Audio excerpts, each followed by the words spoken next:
Bonjour chère communauté, nous sommes aujourd'hui le 13 février 2025 et nous sommes dans la salle de méditation du hameau du Bas, le temple du nectar du Dharma, au village des pruniers.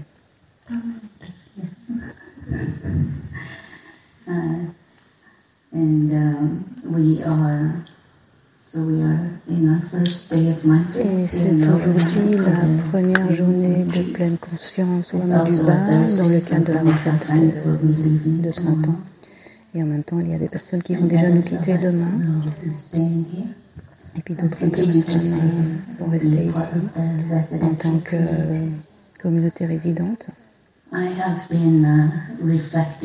J'ai récemment, ces dernières semaines, contemplé ce que ça signifie d'être en communauté.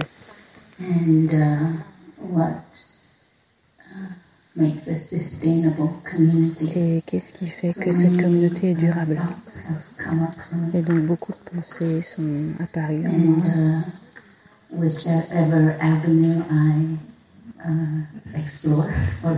Quelle que soit la direction que j'explore, j'avais toujours tendance à revenir à la notion de bodhicitta. La bodhicitta, c'est l'esprit d'amour. C'est une sorte de feu présent dans notre cœur. Et en contemplant la communauté du village des pruniers et ses origines, je peux reconnaître ce feu. Le feu présent dans le cœur de Thai, dans le cœur de Sir Chenkong et dans le cœur de beaucoup de nos frères et sœurs aînés qui sont ici depuis le tout début ou presque le tout début du village des pruniers. Et je peux vraiment voir ce feu et je reconnais à quel point il est vivant. Il est resté vivant jusqu'aujourd'hui depuis plus de 40 ans. Et donc moi, ça fait à peu près de 20 ans que je suis là.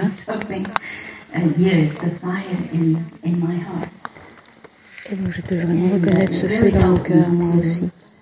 Et cela m'aide vraiment à me souvenir de mes origines. Je me souviens de la première fois où j'ai rencontré le village des pruniers, où j'ai fait la connaissance de Thai et de la communauté à travers une retraite. C'était au monastère de Vermont, aux États-Unis. C'était la première retraite qui se tenait là-bas aux États-Unis, dans ce monastère-là. Et j'ai eu beaucoup de chance de pouvoir y aller. Et je me souviens que j'ai été extrêmement impressionnée parce que tout ce que j'ai appris au cours de cette retraite était nouveau pour moi. C'était waouh, comment manger, comment écouter. C'était la toute première fois que j'étais dans un cercle à partager avec d'autres personnes. Partager avec nos amis, notre famille. Et je me souviens qu'au cours de la retraite, il y a eu quelque chose qui m'a vraiment marqué. Et à la fin de la retraite, j'ai vraiment senti une petite flamme qui commençait à chauffer. Et quand je suis rentrée chez moi, après la retraite, j'ai senti que cette flamme ne pouvait pas être contenue en moi. Comme si j'avais été exposée à une autre façon, une nouvelle façon d'être, et qu'en rentrant chez moi, j'étais constamment en quête ou en train d'observer comment je fais ça chez moi. Et j'étais peut-être un peu naïve et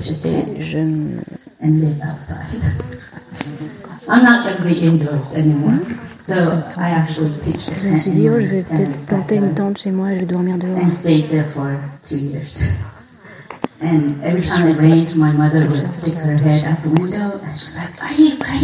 Et j'ai vécu cette expérience-là pendant tout un temps. Et ma mère m'a invité toujours à rentrer. Et en fait, quand il pleuvait, ça coulait à l'intérieur, il y avait des orages.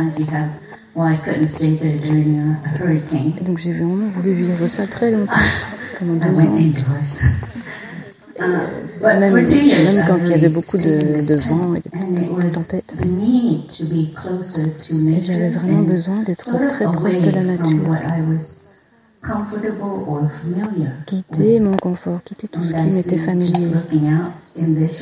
Et quand je regarde ici, cette salle, et je vois que nous avons tous aussi nos premiers temps, notre origine de la pratique. Que nous soyons monastiques ou que nous soyons laïcs, ici, assis, aujourd'hui dans cette salle, nous avons tous cette petite flamme en nous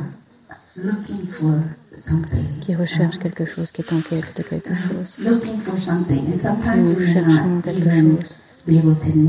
Parfois, nous ne pouvons même pas nommer ce que nous cherchons.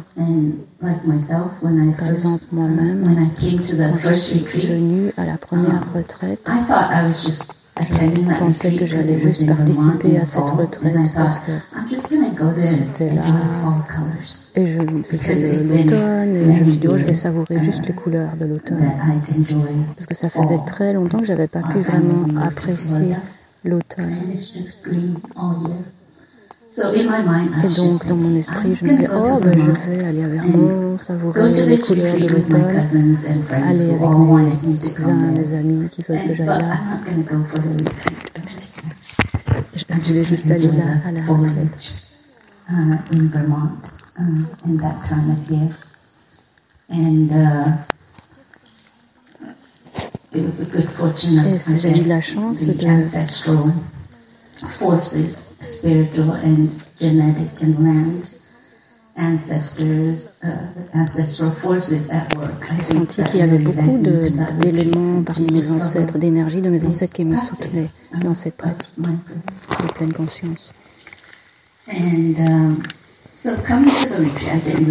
donc en venant à cette retraite, je ne savais pas vraiment ce que je cherchais. Je n'étais pas vraiment en quête de quelque chose. Et la première chose que je me suis dit, c'est mon cousin, il m'a dit, mais ça va être super, tu as la chance d'être là, juste à passer ton temps avec des sœurs et des frères. Et puis moi, je me suis dit, mais pourquoi est-ce que j'ai envie de passer du temps avec des frères et des sœurs? À des moniales et des gens. Comment est-ce que je peux même imaginer passer du temps avec eux? Donc j'avais aucune idée de ce que j'allais vivre. J'avais aucune idée qu'il était même possible de parler avec des moines et des moniales. J'ai grandi dans une famille bouddhiste, mais la relation... Mon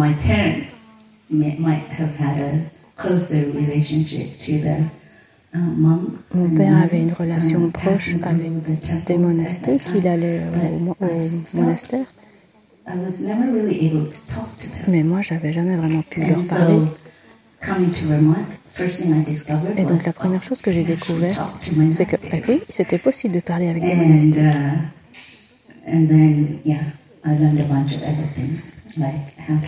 Et donc j'ai appris d'autres choses, j'ai appris comment marcher, comment manger.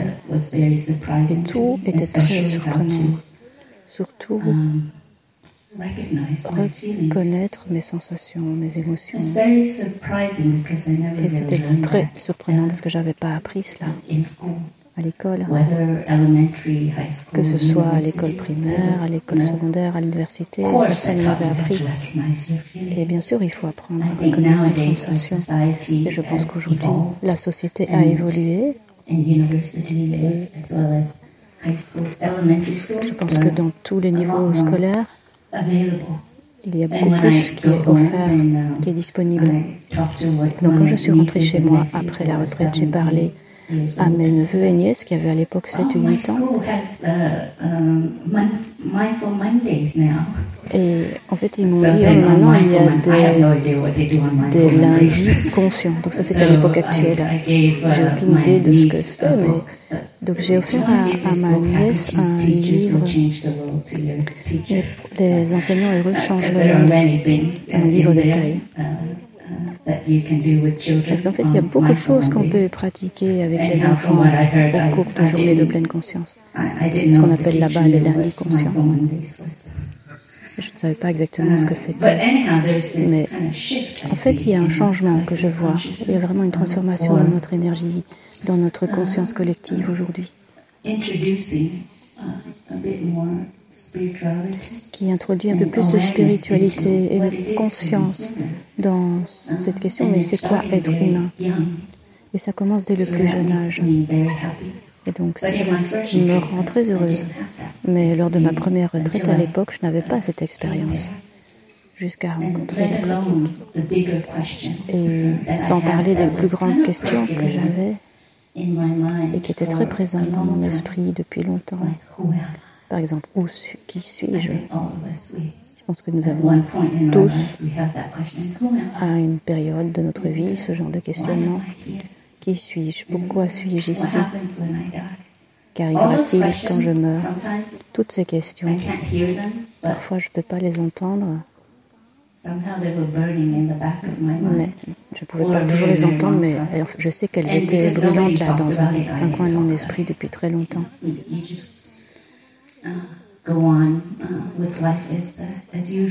Et la vie continuait comme d'habitude. There are certain measures of success out there.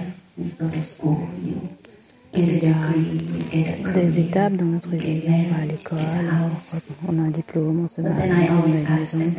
Mais je me demandais toujours. Je voyais.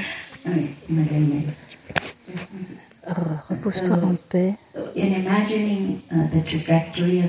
Et donc, quand je considère la trajectoire de ma vie, je sais que j'avais une réponse pour pouvoir vraiment voir à quoi servait cette vie et voir sa réelle signification profonde. Donc, il y avait des questions qui brûlaient dans mon esprit. Et la dernière fois que je suis rentrée à la maison, c'était pour les funérailles de ma sœur, donc ça c'est plus récent.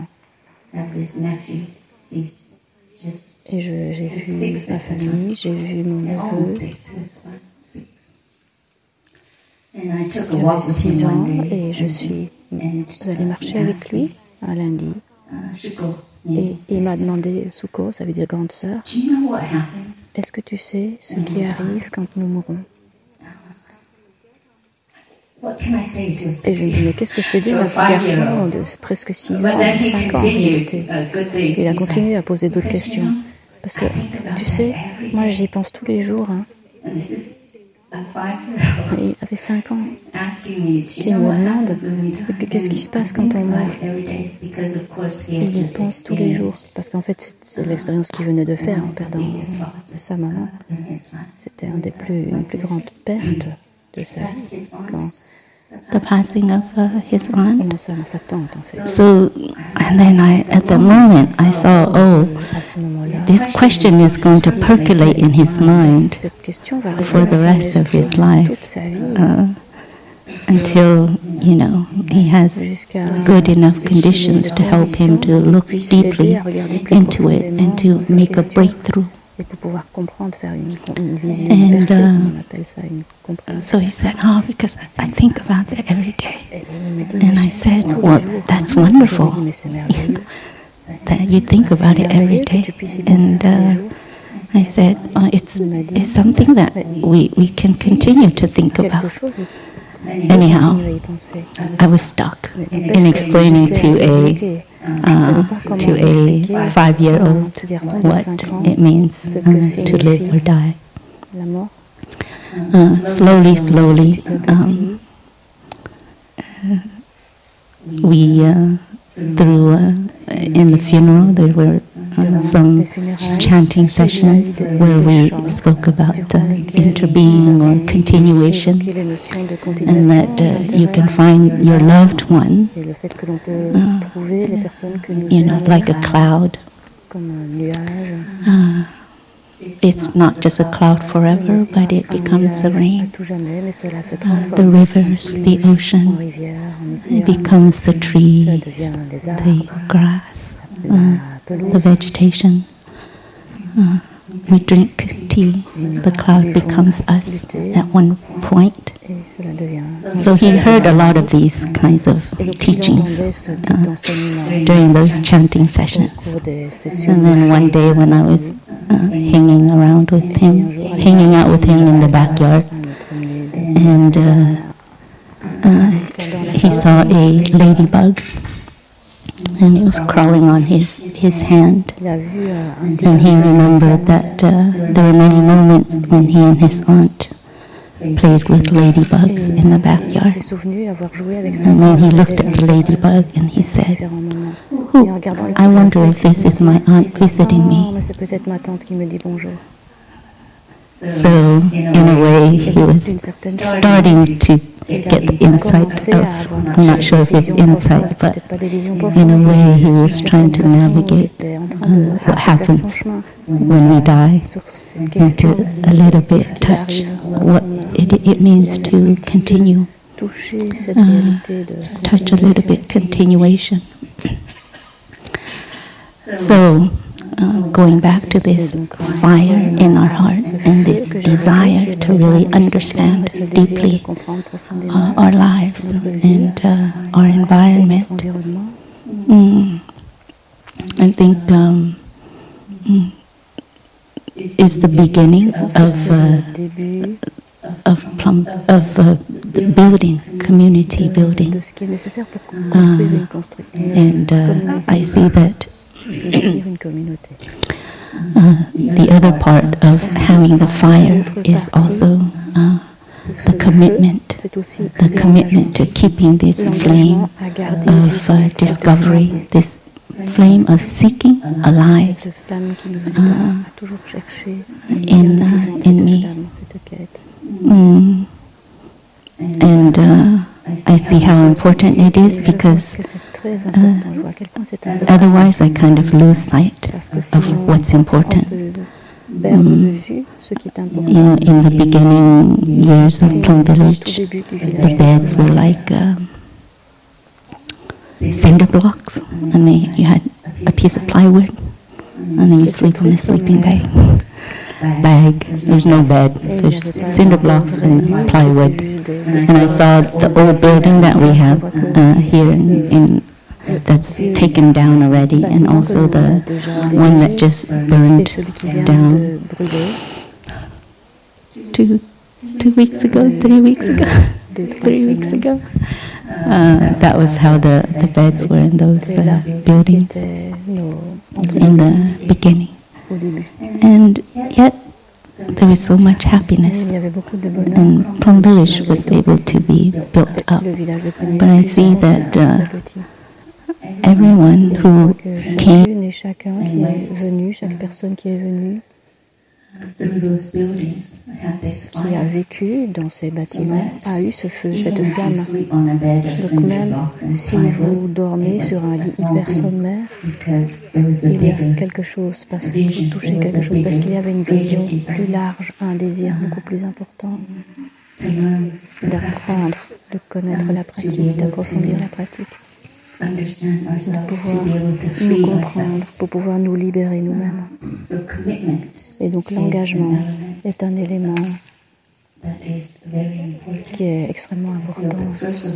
Je pense qu'avant tout, il faut cet engagement de vouloir nous libérer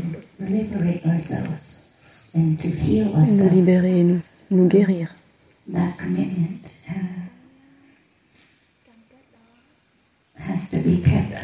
Cet engagement, il doit rester vivant. Nous devons le garder vivant.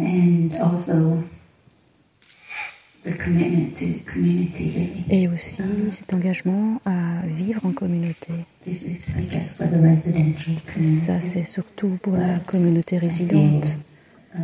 Même si je pense que là maintenant, alors que j'observe beaucoup de choses qui se déroulent dans le monde, il y a vraiment ce besoin de prendre refuge dans une communauté. Et je vois en chacune et chacun cet éveil de l'importance des communautés, et que chacune et chacun nous avons besoin de communautés dans lesquelles prendre refuge.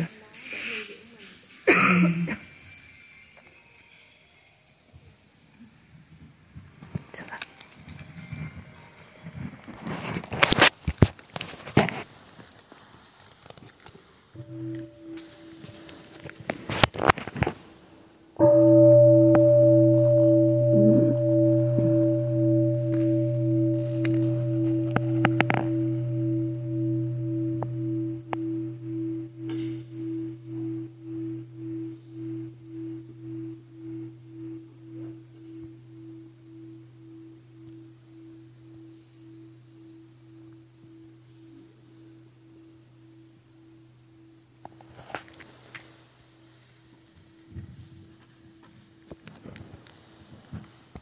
Et je me souviens que pour moi, la première fois que j'ai vécu dans une communauté du village des premiers, c'était pas facile. Parce que c'est comme s'il y avait ce clash entre la façon dont j'ai grandi, mon endoctrinement de l'individualisme et soudainement devoir arriver, prendre racine dans une communauté où il y a différents principes où il faut vivre avec différents principes. Donc il y a toujours eu ce conflit entre l'individuel et le collectif, entre l'individualisme et la vie en communauté. Et j'étais tellement habituée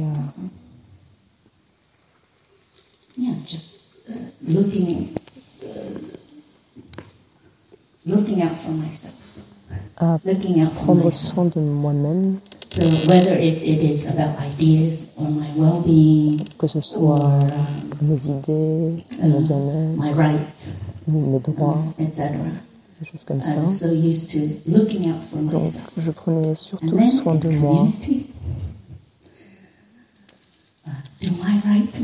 Mais après, arrivé en communauté, est-ce que mes droits sont importants? Est-ce qu'ils ont leur place? Donc en communauté, c'est plus individuel seulement. Notre bonheur, c'est plus quelque chose d'individuel. Ça n'a jamais été, mais j'avais peut-être l'illusion que ça l'était avant. Mais en communauté, on apprend ça très rapidement, que le bonheur, c'est pas quelque chose d'individuel. Surtout, on a beaucoup de pratiques qui nous permettent de voir ça. La première, c'est partager notre chambre, c'était une plus grande souffrance. So when I first signed up to come to Plum Village, I signed up for a single room with a private bathroom. Venir au village des premiers pour la première fois, je me suis enregistrée dans une chambre solitaire avec une salle de bain privée. Et je me suis vite rendu compte qu'il n'y avait pas de chambre solitaire avec une salle de bain privée. Donc il n'y avait aucun moyen de négocier. J'ai dû vite y apprendre comment partager une salle de bain, comment partager une chambre avec d'autres personnes qui étaient des étrangers, complètement des étrangers. Et j'étais très mal à l'aise avec ça. Je ne savais pas comment naviguer cette situation. Et les premiers jours, j'ai tellement souffert. Mais le 5e ou 6e jour, à ma grande surprise, j'avais déjà pris racine, je m'étais déjà habituée. Je m'y habituais déjà à partager une chambre avec des inconnus. Et c'était vraiment incroyable de voir comment j'étais capable de dormir avec des personnes que j'avais jamais rencontrées avant. Avec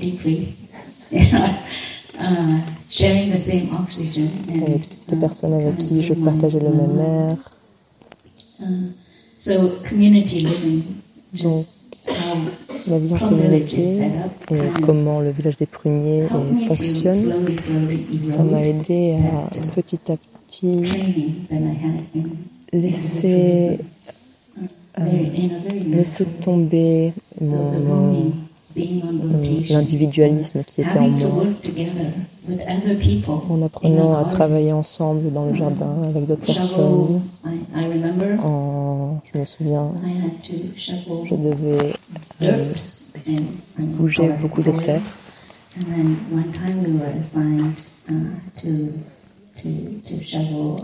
Et une fois, je devais bouger du gravier. On a beaucoup de trous ici au village des Pruniers. Donc ça, c'était un des travaux que je devais faire. Bouger du gravier et remplir toutes ces flaques de gravier. Et c'était la première fois de ma vie où je portais une pelle et où je bougeais du gravier à la pelle.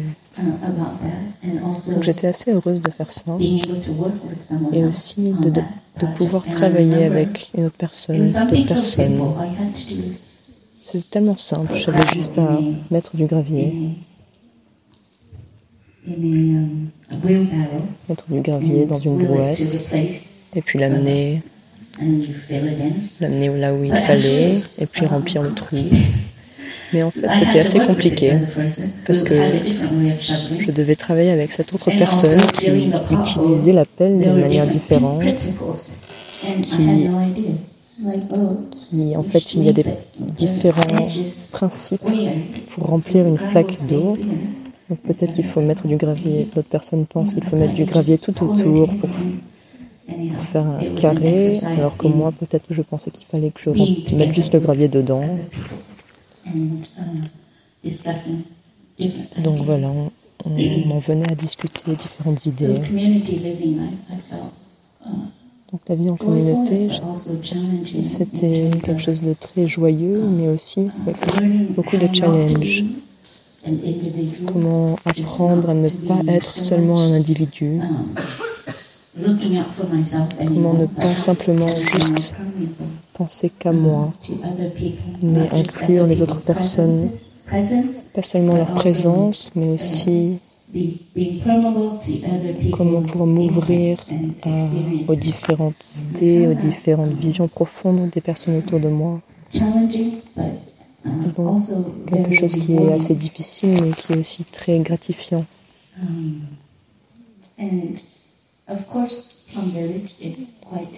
Et bien sûr, le village des Pruniers est une communauté très diverse. Donc on a beaucoup de différences, de cultures différentes, d'engagements différents. Il y en a qui sont plus engagés avec le climat, il y en a qui sont plus engagés avec les droits de l'homme, d'autres avec peu importe quel problème, mais comment simplement vraiment se mettre dans l'action. Donc il y a beaucoup de différences dans notre communauté. Et quand j'étais une novice, c'était le combat pour avoir du riz brun et des légumes vapeur sur la table. C'était un grand combat. On est tellement habitué au riz blanc, personne ne mange du riz brun avant. Maintenant, on est plus à manger du riz brun. Mais à l'époque, très peu de personnes mangeaient du riz brun ou même du pain complet. Je me souviens, il y a cette histoire de frère Fapleux. Car à l'époque, on avait juste du pain blanc, la baguette. Et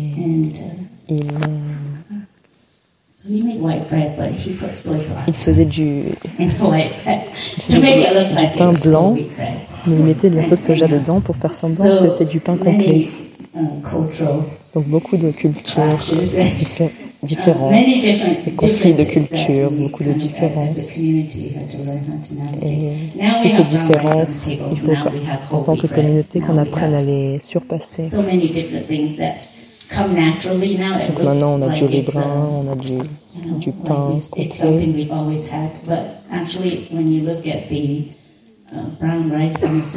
Mais quand maintenant, aujourd'hui, on regarde le riz brun sur la table, il faut vraiment qu'on voit l'évolution, l'histoire du riz brun qui est sur la table. Si on voit sur la table qu'il y a un signe, pas de sucre sur la nourriture ou pas de gluten, on peut aussi reconnaître l'évolution qui a eu lieu pour que ces signes soient sur la table aujourd'hui.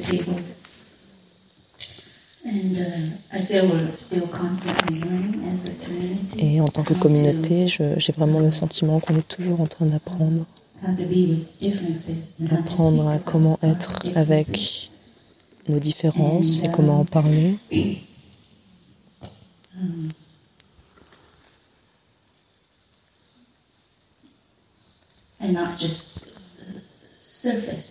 Et pas seulement les différences qui sont en surface, mais les différences qui sont plus profondes et des différences qui sont peut-être plus systémiques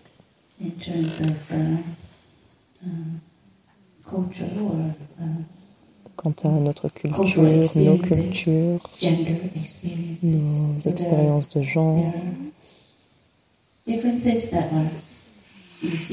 Donc il y a des différences qui sont qu'on peut vraiment voir en surface, mais il y a aussi des différences qui sont plus profondes. Et notre communauté, elle essaye d'adresser le colonialisme, les problèmes de genre, les différences de genre, l'inégalité de genre.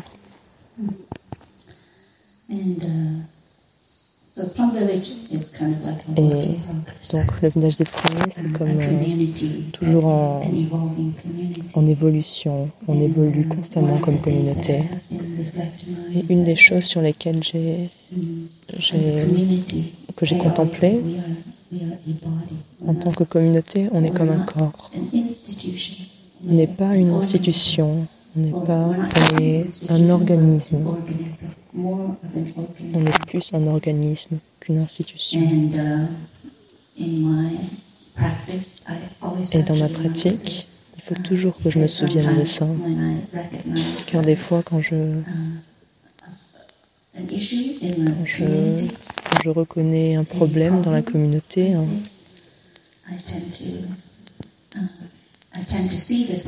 j'ai tendance à voir la Sangha, la communauté, comme une institution. Et j'oublie, car c'est comme ça que j'ai tendance à voir les entités plus grandes, les institutions, les voir comme impersonnelles. Donc je pratique pour ne pas oublier qu'on est des humains, que cette communauté et ne pas oublier que la Sangha est un corps qui a des tensions, qui a des sentiments, des sensations. Parce que les gens, les personnes qui sont dans cette communauté peuvent aussi souffrir, avoir des difficultés. Et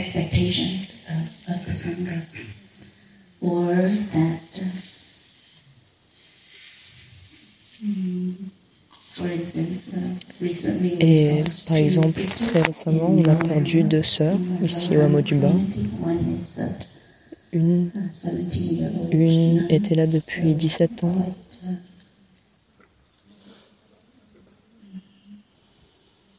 Donc elle était assez mature dans la Sangha.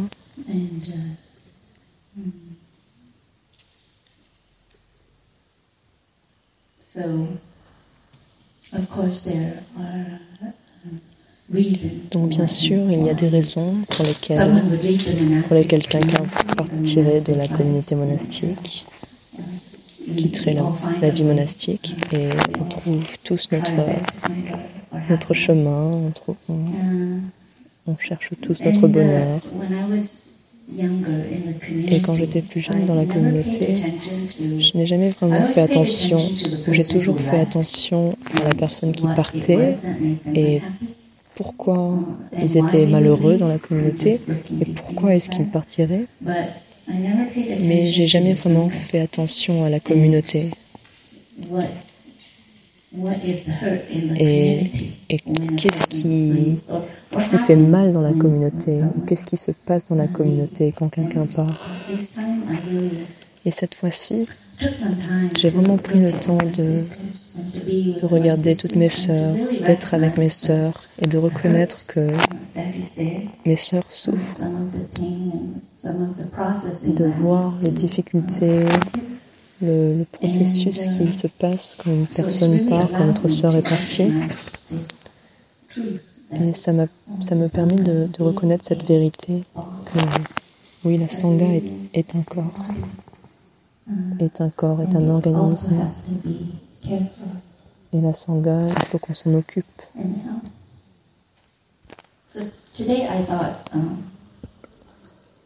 Donc aujourd'hui, je pensais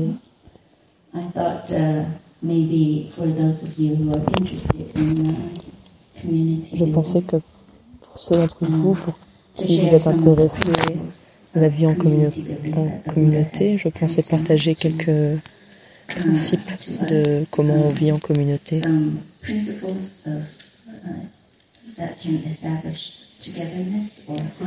Certains principes qui permettent d'établir le fait d'être ensemble, le fait d'être en harmonie.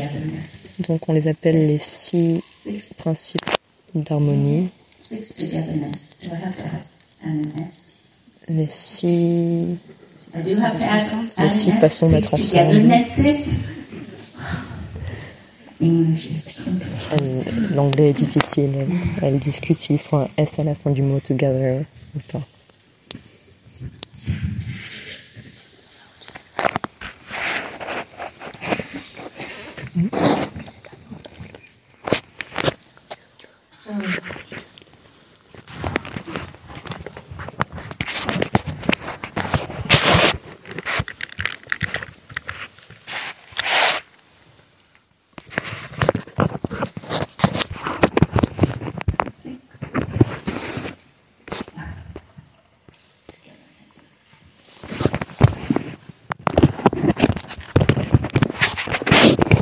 Donc les 6 façons d'être ensemble. Au pluriel. Because our senior editor, Cécile Trudy, stood up and was like, yes. Sœur Natacha, qui est responsable des publications, m'a dit oui, il faut mettre au pluriel. En anglais. En français, on met d'office. So, one is physical presence. Et donc le premier point parmi les 6, c'est que pour bâtir une communauté, il y a besoin de présence physique. Voilà. Donc il y a bien sûr des communautés en ligne, mais il y a une présence physique quand même. Donc il y a ce principe que nous devons être là. Nous vivons ensemble. Et si nous n'avons pas de communauté, bien sûr ça peut être une famille, la communauté. Parfois on peut aussi être dans un groupe où on se rencontre une fois par semaine. Et donc il y a ce principe d'être présent. Ça peut être vivre sous le même toit.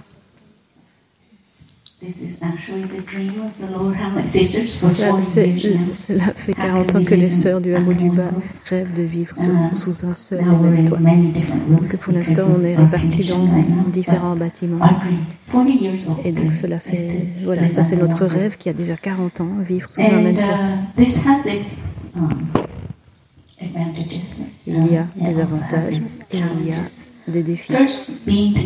Donc le fait d'être ensemble, ça nous donne l'occasion de cultiver ou générer ce qu'on appelle l'énergie collective. Et par exemple, nous sommes tous ici dans la salle et on sent l'énergie collective de la salle. Si je vous parlais en face à face, si nous étions deux, votre attention serait différente. Mais là, nous sommes tous ensemble dans la salle, nous sommes nombreux et nombreuses. Et la façon dont vous portez votre attention est influencée par l'énergie collective du groupe, la façon d'écouter. C'est un chant un peu forcé, si on peut dire ça. C'est une énergie. C'est palpable, on peut le sentir. Quand nous marchons en marche méditative ensemble en tant que communauté, c'est très différent de marcher tout seul. Et c'est aussi très différent si nous marchons en tant que communauté. C'est parce que l'énergie collective de la pleine conscience et de la concentration se combine de façon beaucoup plus forte que quand nous sommes seuls. Donc nous pouvons garder notre concentration beaucoup plus facilement quand nous sommes dans l'énergie collective. La méditation, par exemple, la première fois, pour moi, c'était vraiment difficile de me forcer à méditer toute seule chez moi, 5 ou 10 minutes chaque jour, dans ma tente. Mais le fait de m'asseoir en communauté, ça a rendu la chose beaucoup plus facile. Et je peux m'asseoir très facilement, 30 minutes, 45 minutes, sans que je le vois passer. Ça me demande très peu d'efforts. Et ça montre que nous bénéficions de l'énergie collective. Donc ça, c'est ce principe de présence physique qui est très important pour construire, bâtir une communauté. Et aussi, nous apprenons à être là pour les autres de différentes façons. Comment pouvons-nous procurer de la joie pour mes frères, mes sœurs, mes amis? Comment puis-je mieux te comprendre? Comment puis-je te soutenir mieux? Comment puis-je entrer avec toi différemment? Donc il y a beaucoup d'apprentissage quand nous sommes ensemble. Dans l'équipe de publication, ici au village, nous avons des rencontres par Zoom. Il y a aussi des échanges d'emails au sujet de différents livres et sujets. Et cela prend beaucoup d'efforts et beaucoup d'incompréhension quand nous sommes à distance. Mais si nous travaillons dans le même bureau, sous le même toit, alors les publications vont beaucoup plus vite. Parce qu'on peut vraiment être là ensemble. Et donc, la présence physique apporte un grand avantage. Donc, c'est ce premier principe. Partager l'espace, être présent dans le même espace. Le deuxième élément du fait d'être ensemble, c'est partager les ressources matérielles.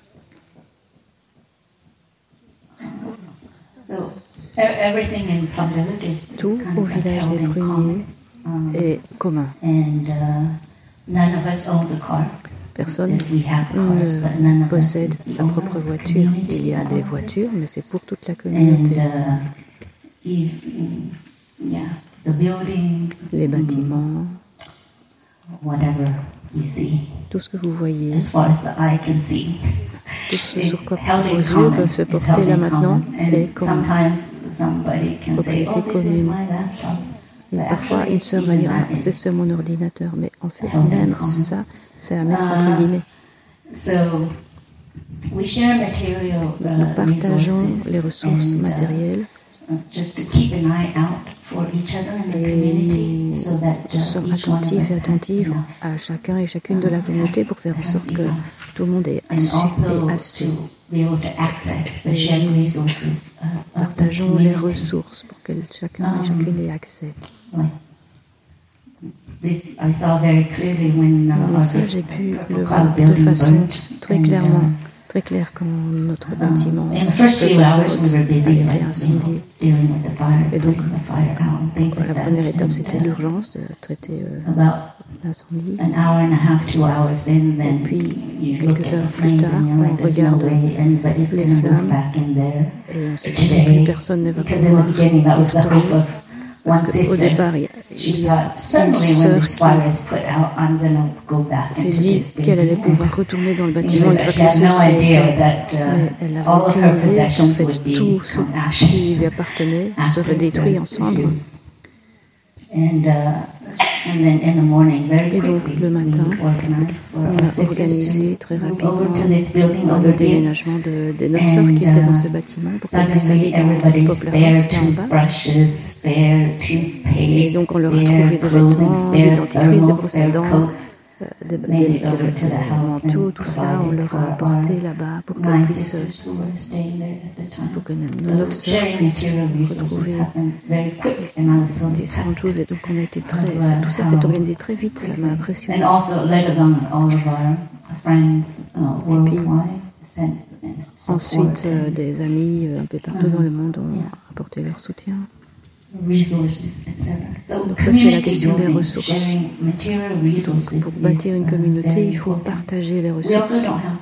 C'est très important.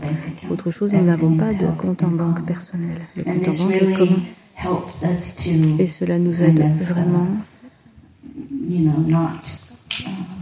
Cela nous aide vraiment à ne pas nourrir ce désir d'accumuler, de posséder.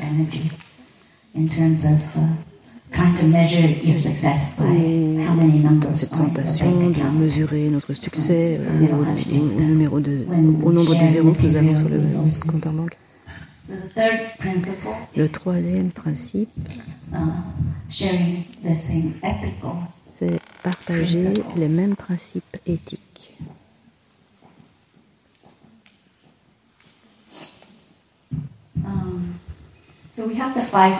Et donc nous avons les 5 entraînements à la pleine conscience, les 14 entraînements à la pleine conscience dans l'ordre de l'intérêt, la communauté de l'intérêt. Et puis il y a les 215 préceptes, 250 préceptes pour les sœurs. Donc, il y a 5 pour tous les retraitants qui le souhaitent, les pratiquants qui le souhaitent, qui souhaitent s'engager dans cette pratique. Et j'espère que vous avez eu l'occasion, si vous êtes nouveau ici dans la communauté, j'espère que vous avez eu l'occasion de découvrir les 5 entraînements de la pleine conscience. Puis nous avons les 14 entraînements, et puis on a 210 préceptes pour les jeunes moniales, novices, 250 préceptes pour les moines, et 340 préceptes pour les moniales. 342. Someone's telling me it's 348. Oh, peut-être 348. En fait, je ne m'en souviens pas. Je pensais que c'était 342.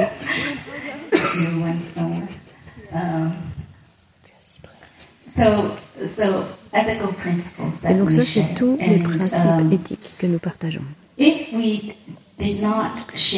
nous ne partagions pas ces entraînements à la pleine conscience, ces engagements à pratiquer les entraînements à la pleine conscience, alors nous ne pourrions pas être une communauté. Parce qu'il n'y a rien qui nous rassemblerait. Nous maintiendrait ensemble parce que nous avons tant de différences générationnelles, culturelles, d'engagement. Nous n'aurions rien en commun pour maintenir tout ça ensemble.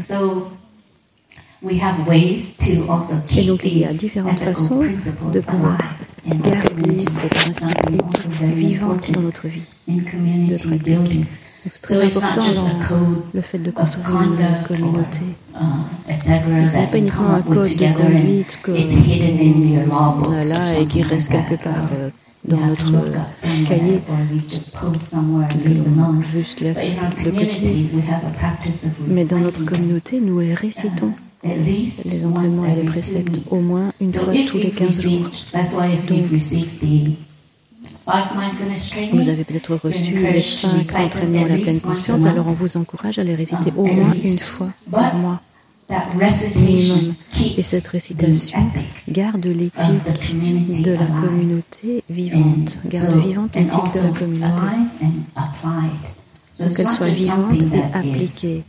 Donc ce n'est pas juste quelque chose qui est là et avec lequel on est d'accord et c'est tout. Dans notre vie quotidienne, nous les suivons. Dès que quelque chose va se... Donc ce n'est pas uniquement quelque chose qu'on laisse de côté ou que l'on revient quand il y a un problème. C'est quelque chose que l'on garde vivant. Une éthique vivante. Donc tout ça, ce sont les principes pour construire une communauté. Donc le troisième, c'est donc le partage des principes éthiques. Le quatrième, c'est le partage des visions profondes, des compréhensions.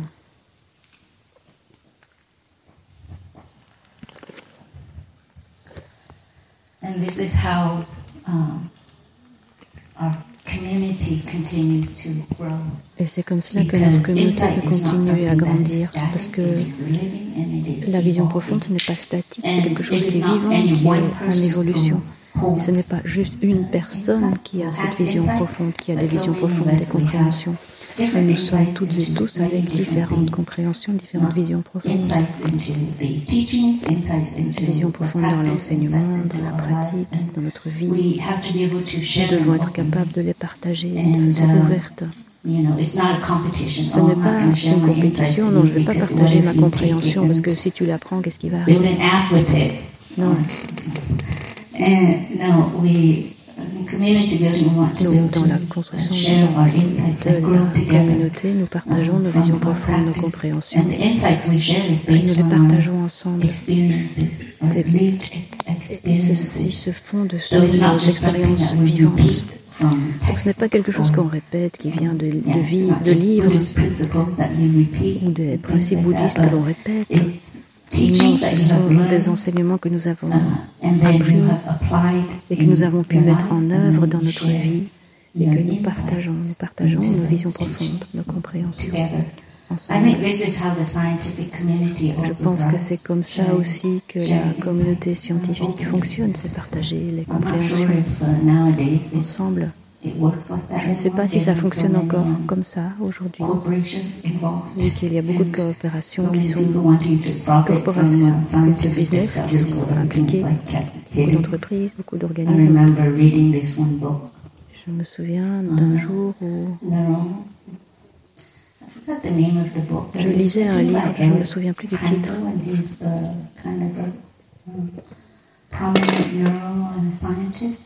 C'était un scientifique. Et au début du livre, il partageait beaucoup de compréhensions de façon très libre. Je me souviens qu'à la fin du livre, il parlait de son travail avec les entreprises pharmaceutiques. Il disait tout à coup, il n'y avait plus de compréhension. C'est comme s'il gardait ce qu'il avait appris là pour lui, de façon secrète. Tandis que nous insistons vraiment sur le partage de nos visions profondes. Et ça, nous pouvons le faire par exemple dans les partages du Dharma.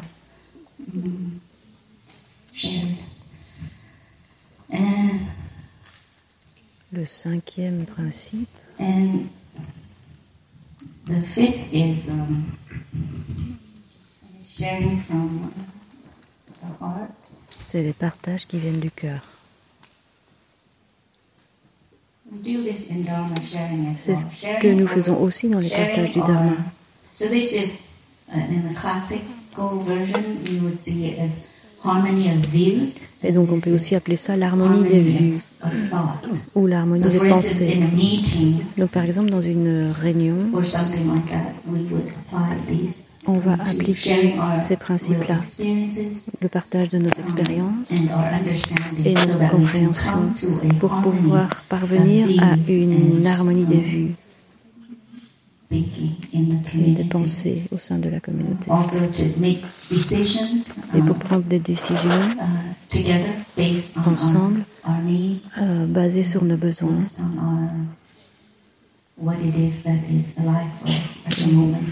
Pour pouvoir aussi exprimer ce qui est vivant en nous. Donc ça, c'est ce partage au départ du cœur. Et le dernier, le 6e principe de la vie ensemble, c'est la parole compassionnée, ancrée dans la compassion.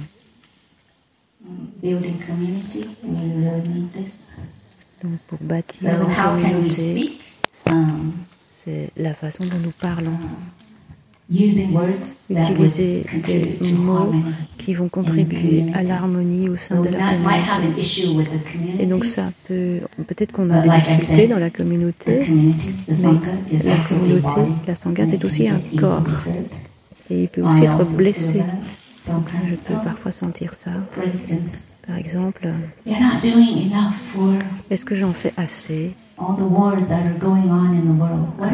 qu'il y a tous ces conflits dans le monde, qu'est-ce que tu fais? Je pourrais peut-être aller parler au gouvernement.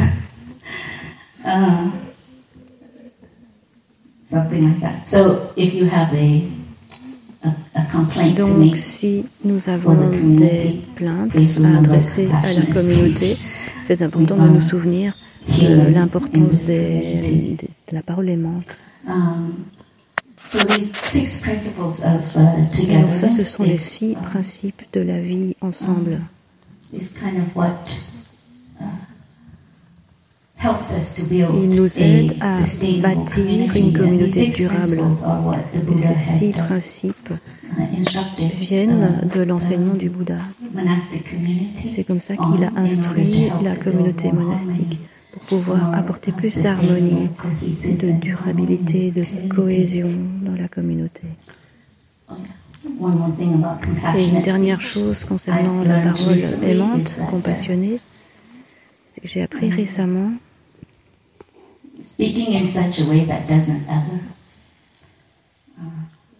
qu'il s'agit de parler d'une façon qui ne blesse pas. Par exemple, une fois j'ai entendu une annonce concernant une activité.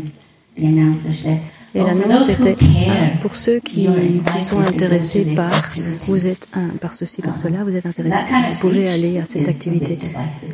Je pense que ce discours est un peu créé de la division, parce que ça veut dire que ceux qui y vont, ça veut dire qu'ils s'en préoccupent, et ceux qui n'y vont pas, ça veut dire qu'ils ne s'en préoccupent pas. Ça crée de la division dans la communauté. Donc, quand nous pratiquons les 6 façons d'être ensemble, soyons aussi attentives et attentifs à ce type de parole. Est-ce que ma façon de parler au sein de la communauté va créer une division ou pas? Ou est-ce que cela va contribuer à l'harmonie et à la compréhension?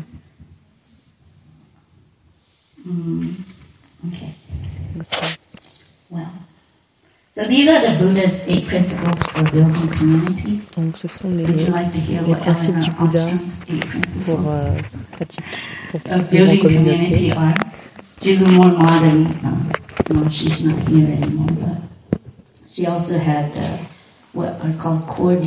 Donc, il y a aussi des principes de base, construire la communauté, une communauté saine. Donc quand je les regarde, les 6, souvent je les mets côte à côte comme ça. Les 6 harmonies. Donc, Eleanor Ostrom, une philosophe, elle avait 8 principes de base qui peuvent aussi être appliqués pour vivre en communauté. Ou peut-être je vais juste les lire. Est-ce qu'ils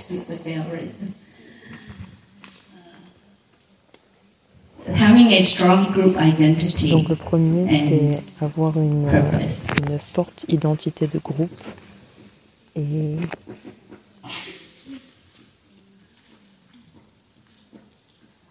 un but commun. Et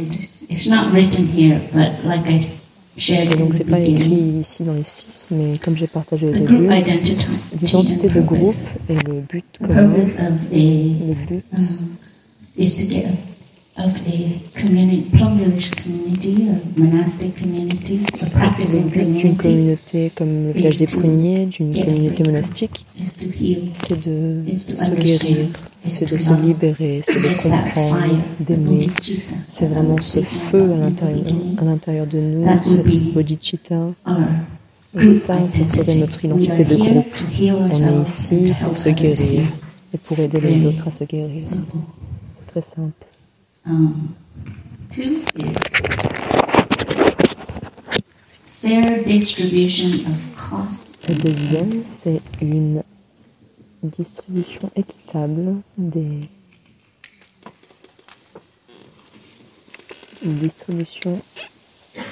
équitable des prix et des coûts et des bénéfices. Ça rejoint un peu notre principe des ressources matérielles partagées. 3. Fair and inclusive decision making. 3. Un moyen de prendre des décisions qui est juste et équitable. Et donc ça c'est déjà inclus dans nos préceptes, dans notre code monastique. C'est inclus dans la façon dans laquelle on fait des décisions, on prend des décisions. No. Est-ce que ça veut dire que tout le monde, chaque membre de la communauté vient pour faire des décisions? Non, ça ne veut pas dire ça. Ça dépend de si on est encore un novice ou si on est un moine ou une nonne ordonné avec tous les préceptes. Parce que quand on est encore novice, on a des préceptes différents que quand on est un moine ou une nonne, une moniale complètement ordonnée. Donc, par exemple, si on prend les 5 entraînements de la conscience et qu'on se dédie à une vie où on est végétarien ou vegan, et si notre famille n'est pas végane, on ne peut pas les forcer, ou on ne peut pas parler d'une façon de vivre végane que notre famille ne partage pas ce code éthique. Donc il faut vraiment un code éthique partagé. Il faut ce code éthique partagé pour avoir le pouvoir de vote dans la communauté. So the fourth one is monitoring of agreed behaviors. Donc le quatrième, c'est la monétisation de comportements sur lesquels on s'est mis d'accord. Donc, encore une fois, c'est écrit dans notre code monastique de comment faire ça, comment monétiser des comportements sur lesquels on s'est mis d'accord. Excusez-moi. Contrôler, pas monétiser, contrôler. Contrôler les comportements sur lesquels on s'est mis d'accord. Please warn me before you kick me out, basically. Or please warn me before you punish me. Cinquième. Graduated sanctions for misbehavior. Avoir différentes échelles de sanctions pour les comportements, les mauvais comportements. Donc, au village des pruniers, il y a certains comportements où il y a une politique de zéro tolérance. Donc, si on le découvre une fois, on va vous demander de partir. On doit protéger les enfants, les adultes qui viennent ici. S'il y a des actions, il y a des actions pour lesquelles on a zéro tolérance. Il y a d'autres comportements où on va donner on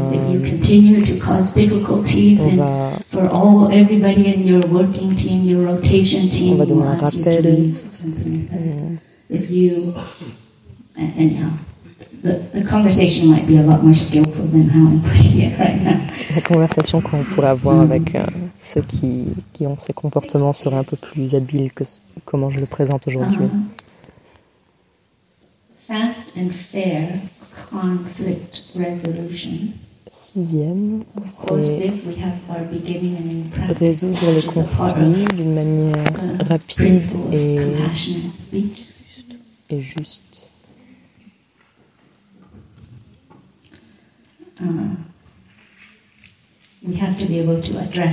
Il faut qu'on soit capable d'adresser les différentes difficultés dans la communauté de manière rapide, mais aussi juste. Et le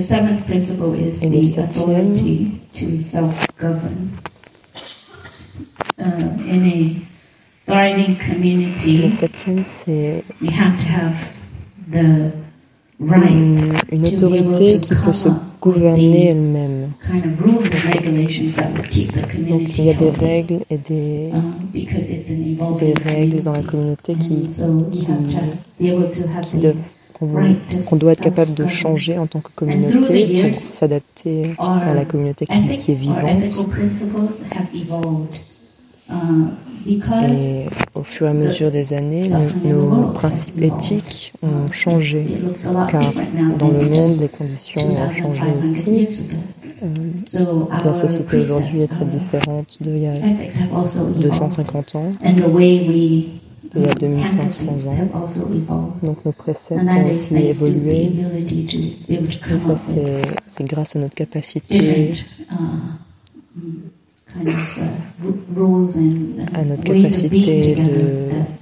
de s'adapter, d'adapter l'harmonie. Le 8e principe, le principe d'Elinor Ostrom. Core design principles.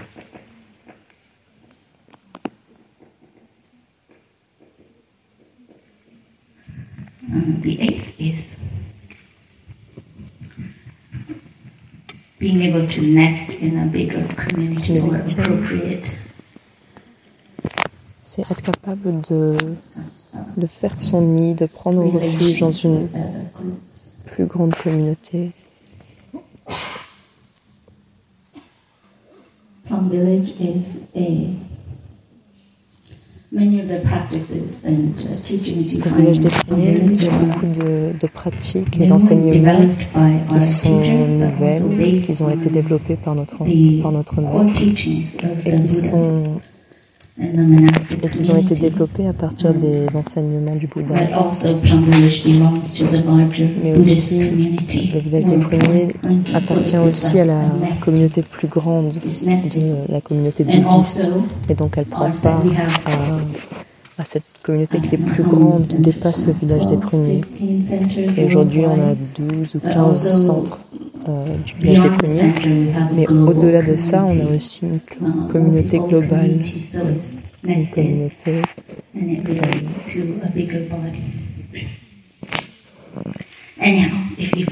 donc, si vous trouvez des façons de construire une communauté intéressante, voici des principes pour aider à construire une communauté. Et donc, voilà, ceux du Bouddha et puis une façon un peu plus moderne de Elinor Ostrom. Ils sont les 8 principes d'Elinor.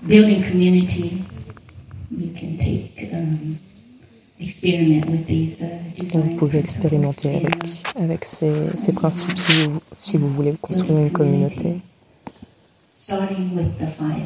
En commençant avec le feu à l'intérieur de vous pour comprendre.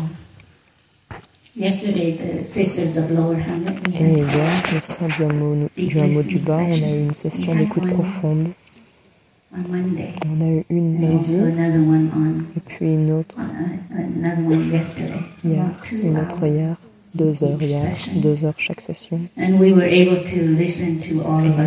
on a été capable d'écouter toutes nos sœurs faire des partages du cœur, qu'est-ce qui se passe pour elles. Partager nos souffrances profondes, nos questionnements, qu'est-ce qui se passe en nous après que notre maison est brûlée et le départ de nos sœurs. Donc on a eu cette opportunité d'être ensemble, de partager nos visions profondes, nos compréhensions. Et à la fin, Sœur Gina, elle a partagé quelque chose de très beau. C'était un très beau rappel pour nous toutes. Elle a dit que la Sangha est bien sûr imparfaite, une communauté imparfaite. Et que Thay nous a toujours rappelé que malgré le fait que ce soit une communauté imparfaite, c'est une communauté qui est assez bonne, qui est assez. Je me souviens d'une fois quand il y avait un peu où il manquait un peu d'harmonie entre les frères et les sœurs. Et Thay était là pour une session d'écoute profonde et il a dit à la fin, ah oui, on n'est pas parfait en tant que communauté. Mais regardez, avec cette communauté qui n'est pas parfaite, regardez à quel point, combien de personnes vous pouvez aider. Regardez l'impact que vous avez. Imaginez s'il y avait encore plus d'harmonie dans la communauté, comment on pourrait aider encore plus. Donc, he just said, let alone if there was more harmony in the community, how much more we would be able to help.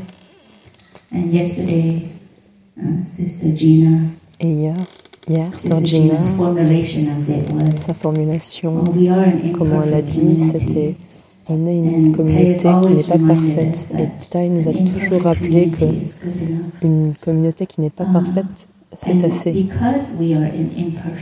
parce qu'on n'est pas parfait en tant que communauté, ça c'est ce que Sœur Gina a dit, et parce qu'on n'est pas parfait en tant que communauté, c'est pour cela qu'on peut faire partie de cette communauté. Parce que cette communauté n'est pas parfaite, c'est pour ça que je peux prendre part à cette communauté, parce que moi aussi, je ne suis pas parfaite. Donc voilà, je vais finir avec ça pour comment construire une communauté. Donc je vous souhaite tous beaucoup de bonheur.